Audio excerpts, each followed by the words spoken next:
ஒரு ஊடகவியலாளர் அமைப்பே பிராடா இருந்தா இது எங்க கொண்டு போய் சேர்த்துவது? தேர்தலை நடத்துவதில்லை.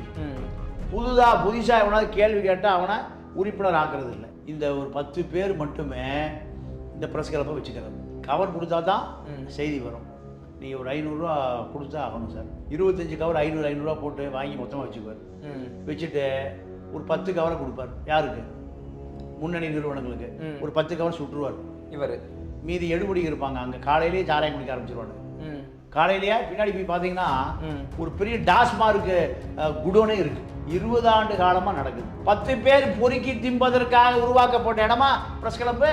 ஒரு பத்திரிகையாளர் குண்டாசில் போட்டது பிரஸ் கிளப்பு தான். கிஷோர் கே சாமின்னு ஒரு பானிபூரி விற்கிற ஒரு மார்வாடி பையன் பார்த்தீங்களா? மொத்த பாடியே 15 கிலோ தான் இருக்கும். பீடி மாதிரி இருப்பான்.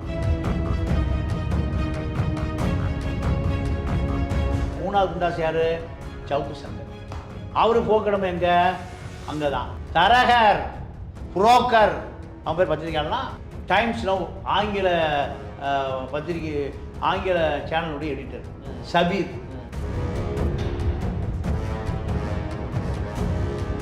போன ஆட்சியில் ஹெல்த் விஜயபாஸ்கர் ஊழல் பார்ட்டி 25,000 கோடி திருடி வச்சிருக்காரு.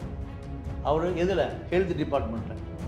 இவரை பற்றி செய்தியே போடக்கூடாதுன்னு குடும்பத்தோடு ஆஸ்திரேலியாவுக்கு டூர் அனுப்புகிறார். யாரை? இந்த சபீரை. ஊழல் காசில் நீ குடு ஆஸ்திரேலியாவுக்கு போகலாமா? அவனோட காசை வாங்கிட்டு குடும்பத்தோடு எங்கே சுற்றி பார்க்குறாரு. கங்காரு எப்படி ஒத்த காலில் பறக்குதுன்னு பார்க்குறாரு. பார்த்துட்டு கிளம்பி ஃப்ளைட் இறங்கி வந்து இறங்கினார். இது டைம்ஸ் நிறுவனத்திலிருந்து வேலையை விட்டு விட்டான். சேனல் 5 தமிழ் நேயர்களுக்கு வணக்கம். இன்றைய நேர்காணலில் நம்மோடு இணைந்திருப்பவர் மூத்த பத்திரிகையாளர் திரு தமிழா பாண்டியன் அவர்கள். வணக்கம் சார். வணக்கம் சார். ப்ரெஸ் கிளப்பில் என்ன சார் நடக்குது? அங்கே பார்த்தீங்கன்னா நீங்கள் கேட்டெல்லாம் உடச்சிட்டு உள்ளே போயிட்டு அந்த பெயர் பலைகளை பார்த்தீங்கன்னா கருமை பூசி அழிச்சிங்க. என்ன நடக்குது ப்ரெஸ் கிளப்பில்? பத்திரிகையாளர் மன்றம் என்பது ஜனநாயகவாதிகளுக்கான ஒரு இருப்பிடம், புகலிடம் இல்லையா? நீங்கள் சமூகத்தில் நடக்கிற அவலங்களை எல்லாம் அம்பலப்படுத்துகிறவன் தான் பத்திரிகையாளர். சமூகத்தில் நடக்கிற கொடுமைகள், லஞ்சம், லாவணியம், ஊழல், அதிகாரி பண்ணுறது, அரசியல்வாதி பண்ணுறது, இது எல்லாத்தையுமே மக்களிடம் கொண்டு போய் சேர்த்துக்கிறவன் தான் ஊடகவியலாளர். ஆனால் ஒரு ஊடகவியலாளர் அமைப்பே பிராடா இருந்தா இது எங்கே கொண்டு போய் சேர்த்துவது? மொத்த அமைப்புமே ஃப்ராடு. நீங்கள் மனிதன் அழுக்கானால் கங்கையில் குளிக்கலாம், கங்கையே சாக்கடையானால் எங்கு போய் குளிப்பது? நீங்கள் ப்ரெஸ் கிளப்புக்கு தேர்தல் நடந்து 20 வருஷம் ஆச்சு. எத்தனை வருஷம்? 20. நம்ம இந்திய ஜனநாயகத்துக்கு எத்தனை வருஷத்துக்கு ஒருக்கா தேர்தல்? 5 வருஷத்துக்கு ஒரு வாட்டி. சட்டசபைக்கு எத்தனை வருஷம்? 5. அதுதானே ஜனநாயகம். 20 வருஷமா தேர்தல் இல்லைன்னா அங்கே ஜனநாயகம் இருக்குமா? ஒரு லாங் பீரியடை நம்ம 20 வருஷத்துக்கு வாட்டி நடத்துவாங்களா என்னவோ? ஆமாம், 20 வருஷத்துக்கு ஒரு தலைமுறைக்கு ஒருக்கா, 200 வருஷத்துக்கு ஒருக்கா நடத்தலாம். அப்போ இந்தியாவிலும் இது போன்ற 200 வருஷத்துக்கு ஒருக்கா தேர்தல் நடத்தினா மன்னராட்சி முடிஞ்சு, மக்களாட்சி முடிஞ்சு, ஆண்டான் அடிமை முடிஞ்சு, வெள்ளைக்கார ஆட்சியும் திருப்பி வந்துடும், முகலாயர் ஆட்சியும் திருப்பி வந்துடும். இந்த பயிலுவா தேர்தலே நடத்துவதில்லை. புதுசாக எவனாவது கேள்வி கேட்டால் அவனை உறுப்பினர் ஆக்கிறது இல்லை. புதுசாக யாரையும் உறுப்பினர் ஆக்கிறது இல்லை. இதை விட கொடுமை என்னென்னா, ப்ரெஸ் கிளப்பில் உட்காந்துட்டு டிரான்ஸ்ஃபர் யார் அதிகாரிகளை மிரட்டி டிரான்ஸ்ஃபரை கேன்சல் பண்ணுறது, சவுடு மண்ணு கடத்திட்டு போகிற லாரியை பிடிச்சி அங்கேருந்து ரிலீஸ் பண்ணுறது, இப்படி சட்டவிரோதமான ஆட்கள் கூடுகிற இடமாக மாறிப்போச்சு.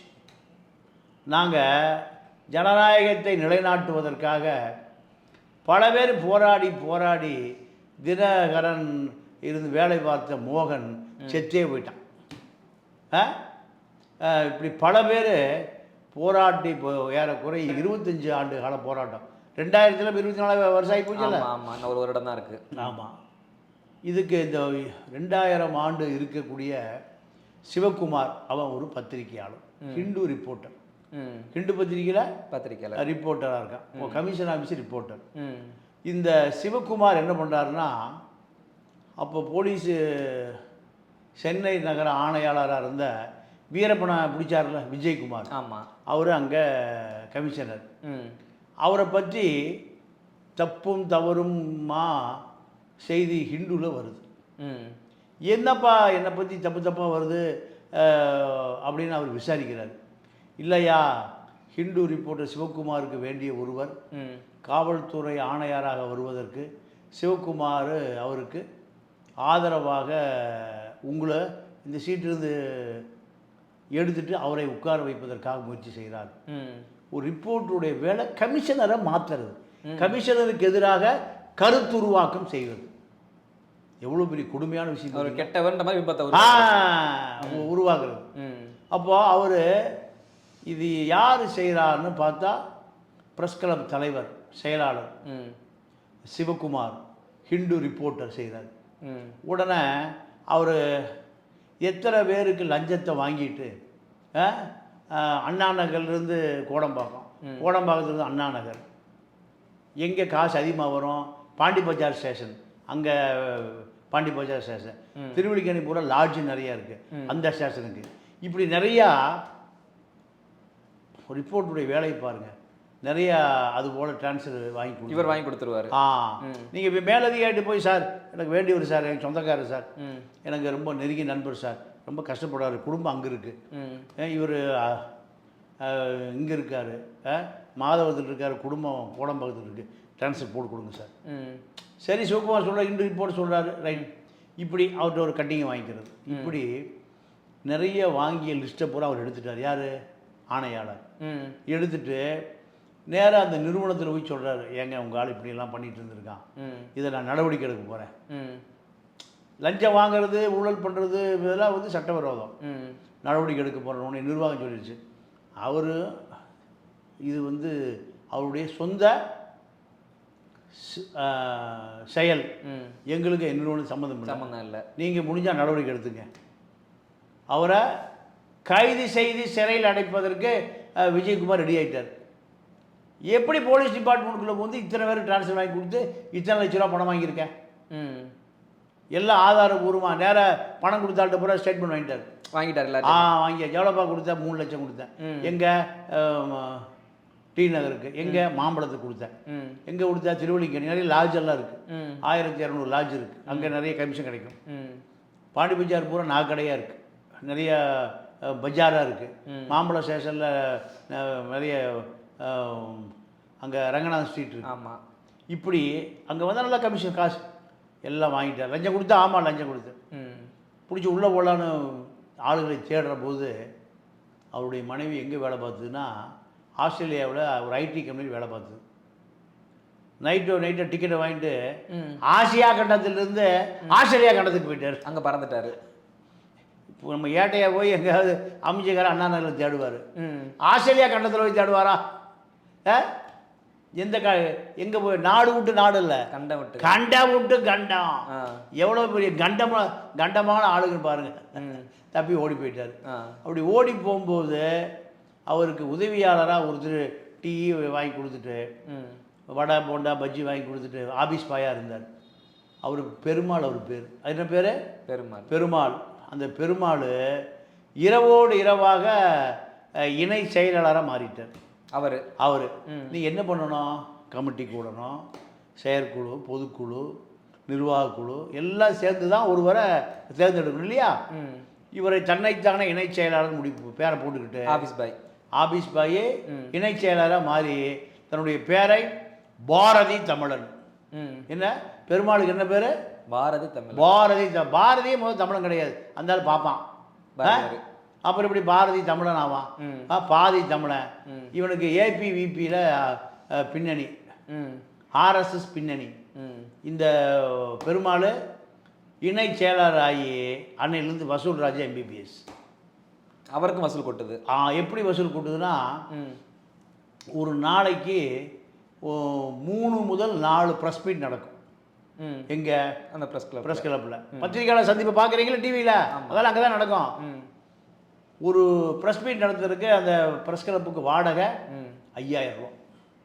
எவ்வளவு? 5000 ரூபா. 4 ப்ரெஸ் மீட் நடந்தால் ஒரு நாளைக்கு எவ்வளோ வரும்? 20,000 ஆயிடுச்சு.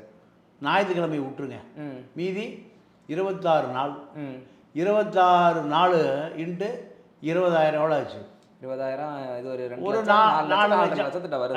4.5 5 கிட்ட வருது. 5 லட்ச ரூபா மாதம், ம் வருஷம் 60. ம் இது நேராக இவர் சோப்பில் போட்டுக்கிறது. ம் சோப்பில் போட்டுட்டு எத்தனை பிரஸ்பெக்ட் நடந்தது, எவ்வளோ செலவாச்சு, எவ்வளோ கரண்ட் பில்லு, எவ்வளவு தண்ணி பைப்பு, ம் எவ்வளவு ஏழை பத்திரிக்கையாளர் ஃபீஸ் கட்ட முடியாது, எவ்வளோ ஃபீஸ் கட்டினேன், ம் எல்லாத்தையும் என்ன பண்ணணும் நீ மாதம் வச்சு எவ்வளோ வரவு செலவு கணக்கு எதில் ஒட்டணும், போர்டில் ஒட்டணும்ல. ம் இது நான் சொந்த ஒப்பம் மட்டும் கம்பெனியாது. எத்தனை பத்திரிக்கையாளருடைய சந்தாவில் உருவாக்கப்பட்ட பத்திரிக்கையாளர் சங்கம். இதை நாங்கள் அதாவது 20 வருடமாக அவர் சோப்பிலே ஓட்டுக்கிறார். வர்ற மொத்த பணத்தையும் இதை ஒரு 10 பேர் கொண்ட கும்பல். இந்த கும்பல் பங்கு போட்டு தின்னலாம், பாதியாக தின்னலாம். இப்படி இந்த ஒரு 10 பேர் மட்டுமே இந்த ப்ரெஸ் கிளப்பை வச்சுட்டு அங்கே ஜேக்கப்னு ஒருத்தர் இருக்கார். அவர் ஒரு ஆபீஸ் பாய். அவர் டீ வாங்கி கொடுக்குற பாய். அவர் என்ன பண்ணுவார், பாரதி தமிழனுக்கு அடுத்து ஆபீஸ் பாய். இவர் பெரிய ஆபீஸ் பாய், இவர் சின்ன ஆபீஸ் பாய். இவர் என்ன பண்ணுறாரு, இப்போ ப்ரெஸ் மீட் வைக்கணுமா, சரி Dinamani, Dinathanthi, Sun TV, Win TV, Pon TV எல்லாத்துக்கும் கவர் கொடுக்கணும் சார். எது கவர் கொடுத்தா தான் செய்தி வரும். நீங்கள் ஒரு 500 ரூபா கொடுத்தா ஆகணும் சார். எவ்வளோப்பா கொடுக்கும் ப்ரெஸ் மீட் வைக்கும் போதே சார், ஒரு 25 கவரை போட்டுருக்கு. 25 கவர் 500 ரூபா போட்டு வாங்கி மொத்தமாக வச்சுக்குவார். வச்சுட்டு ஒரு 10 கவரை கொடுப்பார். யாருக்கு, முன்னணி நிறுவனங்களுக்கு ஒரு 10 கவர் சுட்டுருவார் இவர். மீதி எடுபடி இருப்பாங்க. அங்கே காலையிலேயே சாராயம் குடிக்க ஆரம்பிச்சிருவானுங்க. காலையிலேயே பின்னாடி போய் பார்த்தீங்கன்னா ஒரு பெரிய டாஸ்மார்க்கு குடோனே இருக்குது. எங்கே, ப்ரெஸ் கிளப்புக்குள்ளே பின்னாடி. அப்போது இவர் ஒரு 10 கவரை சுட்டுருவார். 4 ப்ரெஸ் மீட்டுக்கும் 40 கவர் சுட்டுருவார். இதுதான் 20 ஆண்டு காலமாக நடக்குது. கணக்கு வழக்கு இல்லை, கணக்கு கேட்டால் உள்ளே விடுறது இல்லை, கேள்வி கேட்டால் பதில் சொல்கிறது இல்லை. இப்படி 10 பேர் பொறுக்கி திம்பதற்காக உருவாக்கப்பட்ட இடமா ப்ரெஸ் கிளப்பு. ஒரு பிரபலமான பத்திரிகையில் இருக்கார், நக்கீரில் வேலை பார்க்குறார், அன்புன்னு ஒருத்தர். அவரை அந்த நிறுவனத்தின் பேரை சொல்லி முறைகேடு செஞ்சதாக அந்த நிறுவனத்தை நீக்கிடுச்சு, வெளியே தூக்கி போட்டாங்க. இது எப்போ 2008 9 வாக்கில். இவர் நேராக வந்து செட்டில் ஆன இடம் இங்கே ப்ரெஸ் கிளப். அங்கே வந்து உட்காந்துட்டாரு. உட்காந்து பிளாக்மெயில் ஜேர்னலிசம். நீ அங்கே அவ்வளோ லஞ்சம் வாங்குற, எனக்கு இப்போ கட்டிங்க கொடுத்துரு. நீ இங்கே இவ்வளோ ஏமாத்துற, எனக்கு கட்டிங்க கொடுத்துரு. எங்கேருந்து பேசுகிறேன், ப்ரெஸ் கிளப்லேருந்து பேசுகிறேன். இப்படி மிரட்டி பல கோடி ரூபாய் சொத்து சேர்த்த நபர் தான் அன்பழகன். நீங்கள் போன 2011-16 ஆட்சியில் முழு ஊழல் அதிமுக அமைச்சர்களை மிரட்டி பல கோடி சம்பாரிச்சு நீங்கள் அவரை பிடிச்சி குண்டாசில் போட்டார் அமைச்சர் வேலுமணி. ஏன் குண்டாசில் போட்டேன் போய் பத்திரிக்கையில் போய் கேட்டா, அப்போ காசும் வாங்கிக்கிறான், ஏன்னா மிரட்டவும் செய்கிறான், செய்தியும் போடுறான். எப்படி அப்போ பத்திரிக்கையாளனை அரசியல்வாதி பார்த்தா பயப்படணும். அவனை கட்டிங்க வேணா பயப்படுவானா? அவனை கட்டிங்க வாங்கிட்டு அவனை மறுபடியும் பிளாக்மெயில் பண்ண அவன் என்ன பண்ணுவான், தூக்கி உள்ள போட்டான், குண்டாசில் போட்டுட்டான். உலக வரலாற்றிலேயே ஒரு பத்திரிக்கையாளர் குண்டாசில் போட்டது ப்ரெஸ் கிளப்பில் தான். இதுதான் முதல் ஒன்றா. அப்புறம் அவர் அங்கேருந்து குண்டாசை உடைச்சிட்டு 6 மாதம் கழிச்சு வெளியே வந்தார். வெளியே வந்து நேரம் எங்கே வந்து செட்டில் ஆகிட்டாரு, அதே ப்ரெஸ் கிளப்பில் மறுபடியும். ஆமாம். ஐயோ இந்த குண்டாசெல்லாம் ஏன்டா உள்ளே விடுறீங்க, இந்த குண்டனாலாம் ஏன்டா உள்ளே விடுறீங்க, கிரிமினல், ஃப்ராடு, சீட்டிங்கு, அதெல்லாம் நீ கேட்காத. அந்த ஆர்ப்பாட்டத்தில் சொன்ன மென்ஷன் பண்ணது இவரை தானே? ஆமாம். அவன் குண்டாசு முடிஞ்சு போச்சு. அடுத்து இன்னொரு குண்டாஸ், கிஷோர் கே சாமின்னு ஒரு பானிபூரி விற்கிற ஒரு மார்வாடி பையன். பார்த்தீங்களா, மொத்த பாடியே 15 கிலோ தான் இருக்கும். மொத்த பாடியே 5 கிலோ தான் இருக்கும். பீடி மாதிரி இருப்பான்.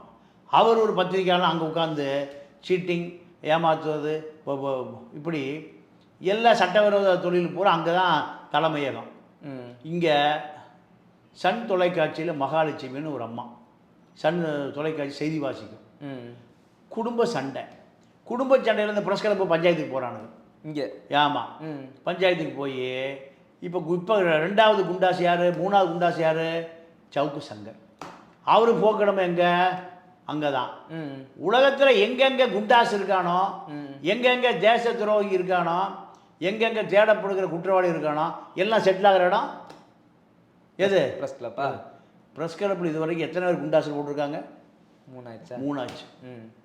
அப்போது அரசாங்கத்துக்கு எதிராக, அரசாங்கத்துக்கு காசு வாங்கிட்டு, அரசாங்கத்தை பிளாக்மெயில் பண்ணிட்டு, அமைச்சர்களை லஞ்சம் வாங்கிட்டு, அமைச்சர்கள் டிபார்ட்மெண்ட்டில் ட்ரான்ஸ்ஃபர் வாங்கிட்டு, இந்த வேலை செய்கிறவனுக்கு பேர் என்ன?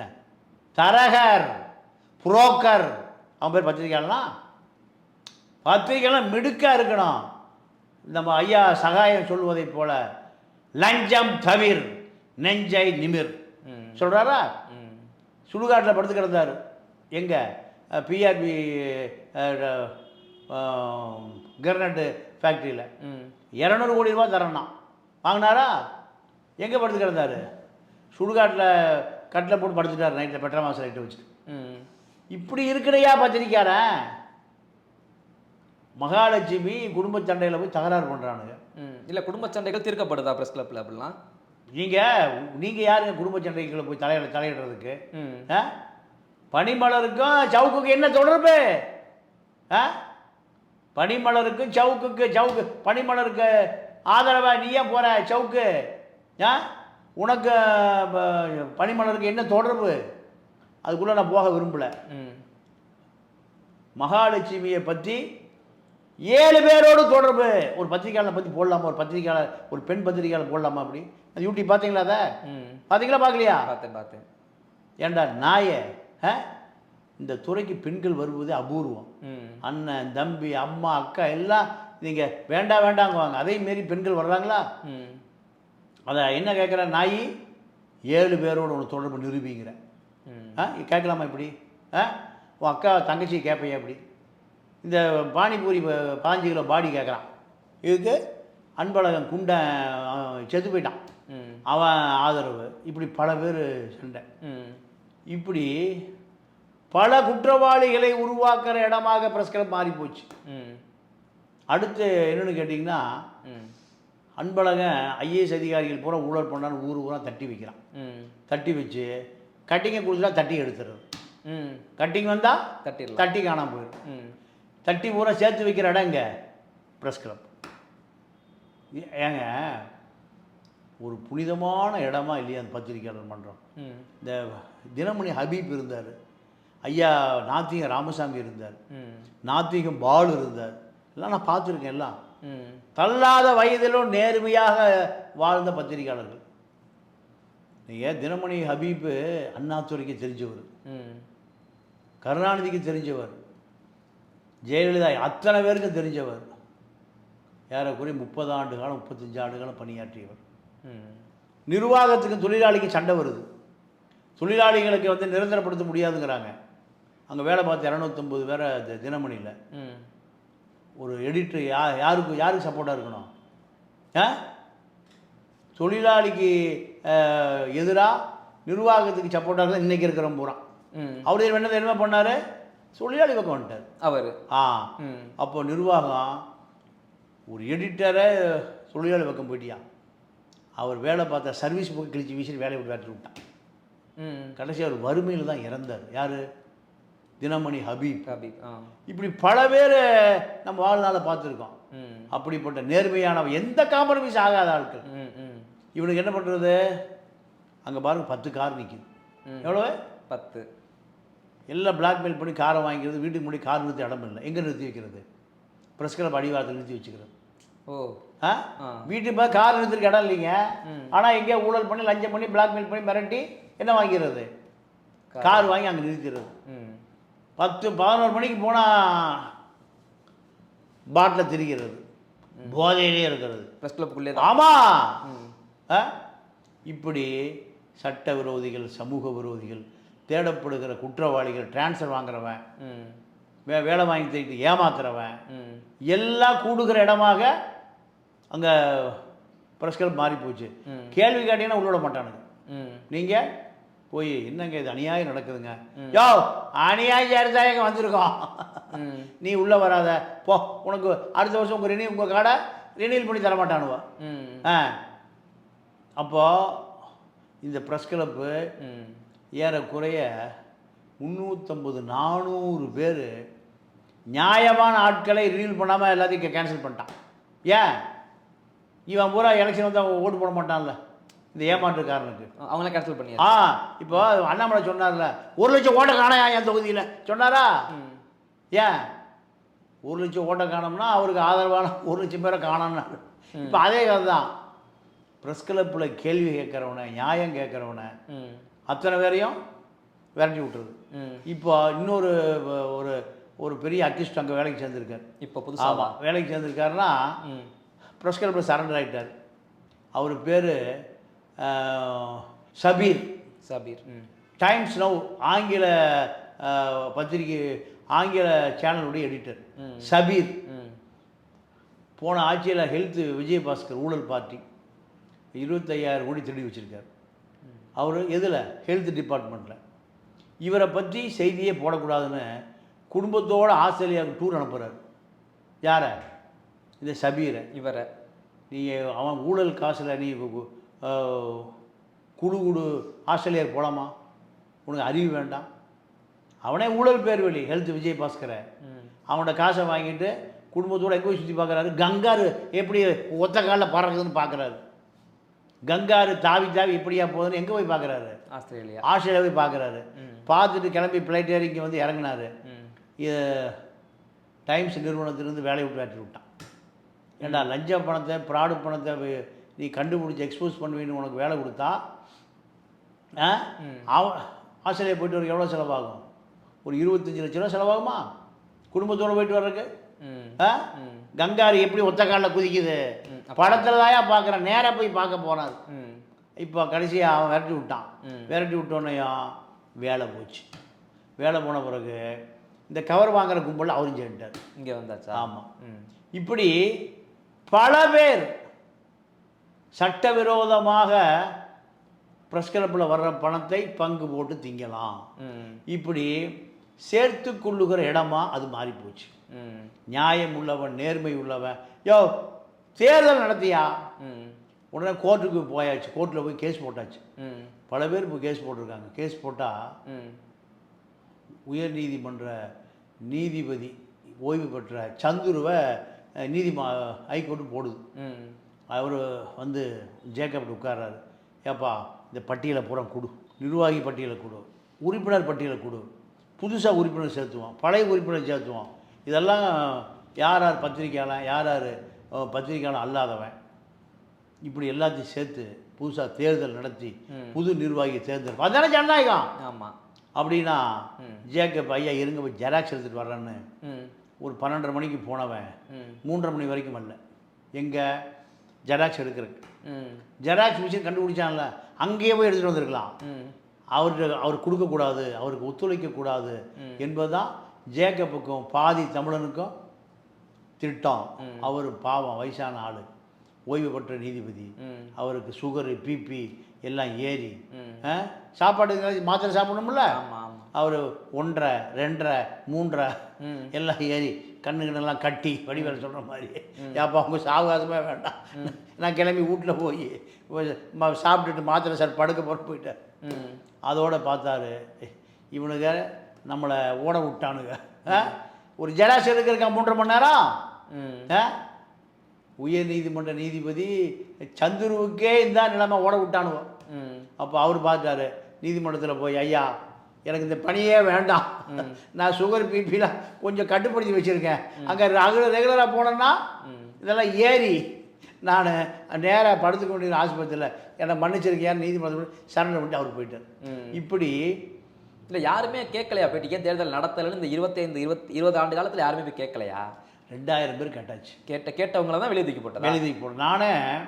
நான் நக்கீரன் பிரகாஷ், மோகன், இப்படி 100 பேரை திரட்டி. எத்தனை பேரை? 100 பேர் ப்ரெஸ் கிளப்பு முன்னாடி பந்தல் போட்டு செத்து போன டிராபிக் ராமசாமி தெரியுமில்ல? ஆமா. டிராபிக் ராமசாமி ஐயா, மூத்த வழக்கறிஞர் சங்கர சுப்பு, தமிழர் தொலைக்காட்சி உரிமையாளர் கலைக்கூட்டத்தின் தலைமையில் 100 பேர் உண்ணாவிரதம் இருந்தோம். எதுக்கு?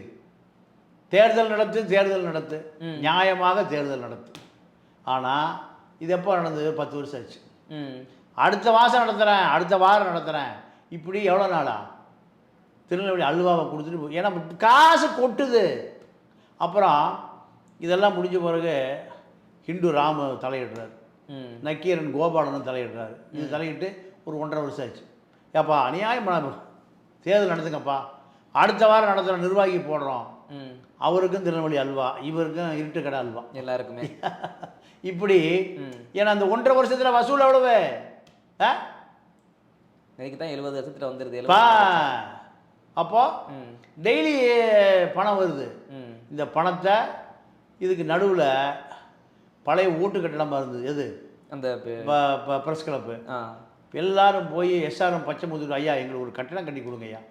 சரிப்பா கட்டிங்க, என் பேரை மேலே போட்டுருணும். எதை? அவரோட எஸ்ஆர்எம் பச்சைமுத்து மாளிகை. அவரே ஜெயிலுக்கு போயிட்டார். மாணவர்களை ஏமாற்றி மாணவர் சீட்டிங் பண்ண ஜெயிலில் இருந்தாரா? அக்யூஸ்ட் பேரெல்லாம் ஏன்டா ப்ரெஸ் கிளப்புக்கு போடுறீங்க? ஜெயிலில் இருந்து இல்லை, அவர் தான் எங்களுக்கு கடவுள். என்ன பண்ணுறாரு? அசத்தூள் என்ன பண்ணுறாரு? செங்கல் வந்து இங்கே ஒரு 10,000 செங்கல் இறங்கும், நைட்டில் அப்படியே எடுத்துக்கிட்டு அவர் வீடு கட்டிடுவார். இங்கே ப்ரெஸ் கிளப் கட்டி முடியுதோ இல்லையோ, அசத்தூளை வீடு கட்டி முடிஞ்சுது. இங்கே கம்பி இறங்கும், அங்கே ஏறிடும். சிமெண்ட்டுங்க இறங்கும், பகலில் இறங்கும், நைட்டில் போயிடும். எங்கே எல்லாம் கட்டியாச்சு. எங்கே கட்டியாச்சு? பெசன் நகரில் அசத்தூளை வீடு கட்டியாச்சு. இப்படி மோசடி நபர்கள், ஃபோர்ஜரி நபர்கள், இப்படியான ஆட்களை கொண்ட அமைப்பு தான் ப்ரெஸ் கிளப்பு. தேர்தல் நடத்தியே ஆகணுமையா, இன்னைக்கு நடத்துகிற. அப்போது பொறுத்து பொங்கி எழுந்த நிருபர்கள் அத்தனை பேரும் என்கிட்ட வந்து சொன்னான், இது மாதிரி நம்ம போய் ப்ரெஸ் கிளப்பை நியாயம் கேட்டே ஆகணும். எங்களால் உள்ள விட மாட்டேங்கிறான், கணக்கு கொடுக்க மாட்டேங்கிறானுங்க, தேர்தல் நடத்த மாட்டேங்கிறானுங்க, குறிப்பிட்ட ஒரு கம்பெனி 20 வருஷம் வச்சுட்டு இருக்கானுங்க, ஒரு நியாயம் கேட்கணும், வாங்க போகலாம். சரி பாப்பா நானும் வர்றேன். நியாயம் கேட்கலாம் போனால் கேட்டை பூட்டி வச்சுக்கிட்டானுங்க. ஆமாம், பூட்டி இருந்தது. கேட்டை பூட்டி வச்சிருச்சு. அப்போது சவுக்கு அங்கேருந்து தான் குண்டாசில் இப்போ உள்ளே இருக்கார். ஆமாம், சவுக்கை உருவாக்குன இடம் ப்ரெஸ் கிளப்பு.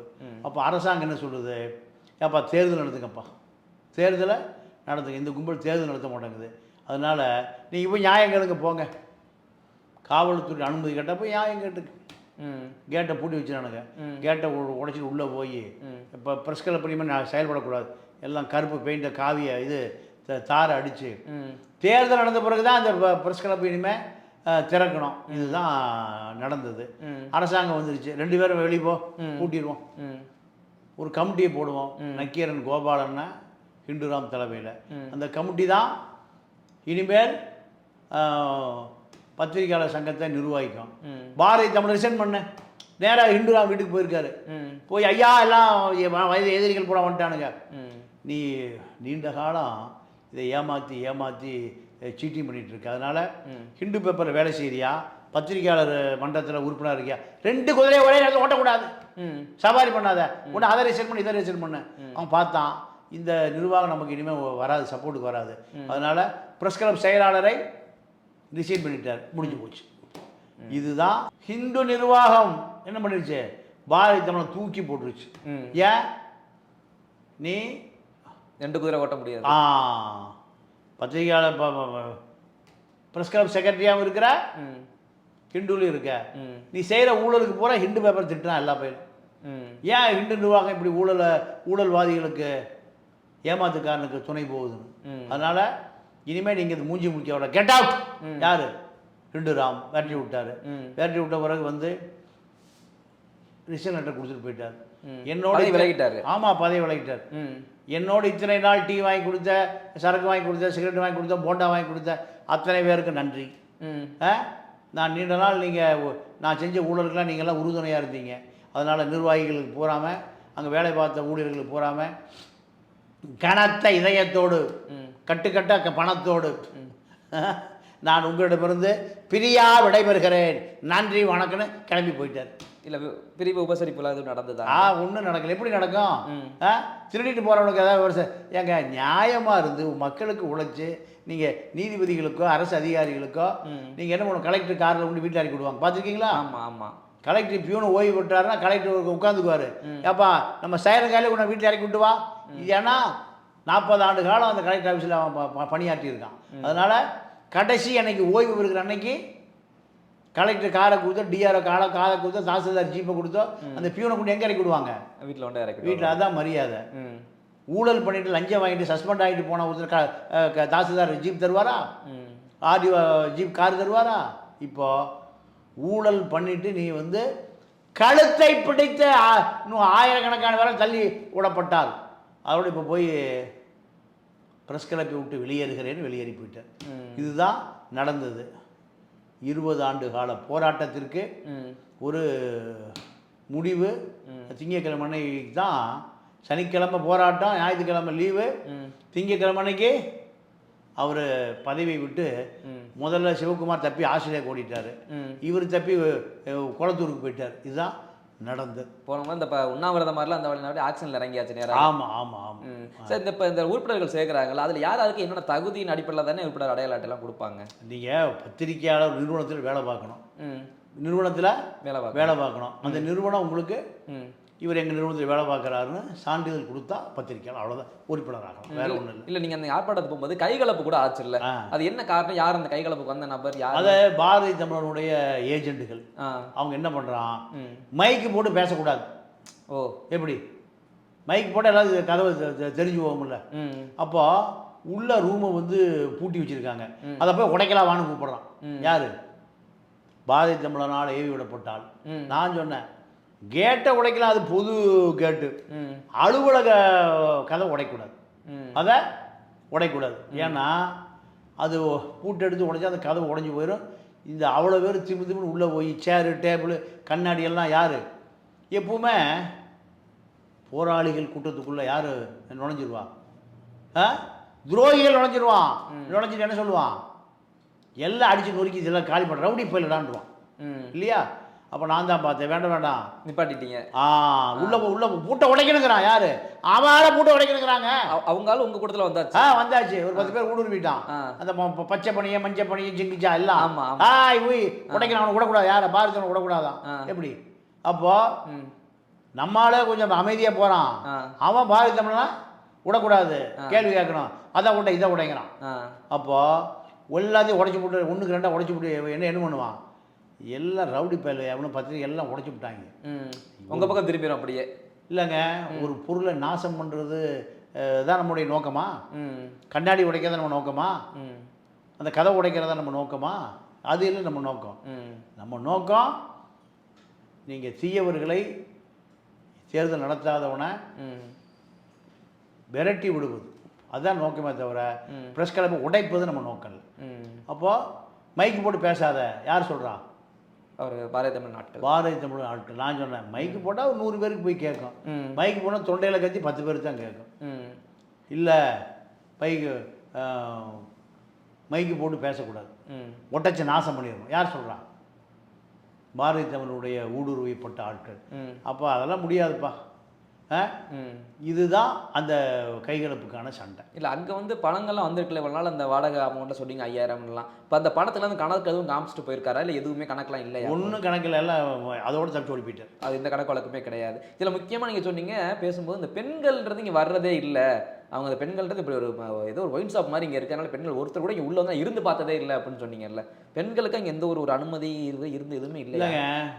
இப்போது பெண்கள் வரும்போது நீங்கள் குடிச்சிட்டு உட்காந்துருந்தா வருவாங்களா? அசத்துல்லா எப்போவுமே சரக்கில் தான் இருப்பார். எப்போவுமே அந்த பக்கம் சின்ன ரூமில் பார்த்தீங்கன்னா டேபிள் போட்டு காலையில் தினத்தந்தி, தினமலர், தினகரன், டுபாக்கு ஒரு பூரா கவர் வாங்கிடுவான். 10:30 மணிக்கு ப்ரெஸ் மீட் நடக்குதுல்ல, ஆளுக்கு 300 ரூபான்னு ஒரு 10 அடியாளர்கள் வச்சுருக்கானுங்க. ஆளுக்கு 300 3000 கவரை வாங்கிடுவான். கவரை வாங்கினா ஆளுக்கு 100 ரூபா போட்டு ஒரு ஃபுல் பாட்டில் வாங்கிட்டு வந்துடுவானுங்க. வாங்கிட்டு வந்து அப்போ சரக்கு அடிச்சிடுவானுங்க. அப்போ எப்படி பெண்கள் வருவாங்க? அந்த பக்கம் சைடில் ஒரு சின்ன ஹால் இருக்குல்ல, அங்கே உட்காந்துக்குவானுங்க. அப்போது சரக்கு இதெல்லாம் யார்? இவர்களுடைய அடியாட்கள். அப்போது அடியாட்கள் கூடாரமாகவும் குடிகாரர்கள் கூடாரமாகவும் ம். சமூக விரோதிகள் கூடாரமாகவும் இருந்தால் பெண்கள் வருவாங்களா? இதுதான். இல்ல அந்த பத்திரிகை இது வரைக்கும் தலைவர்ன்றதுல பெண்கள் வந்தது இல்லைல்ல இப்போ வரைக்கும் அங்க. வல்ல வல்ல வல்ல இனியில ஏதாவது மாற்றம் வருமா பெண்கள்? கண்டிப்பாக ஒரு எல்லாரும் சேர்ந்து தான் பிரதிநிதிப்படுத்தணும்.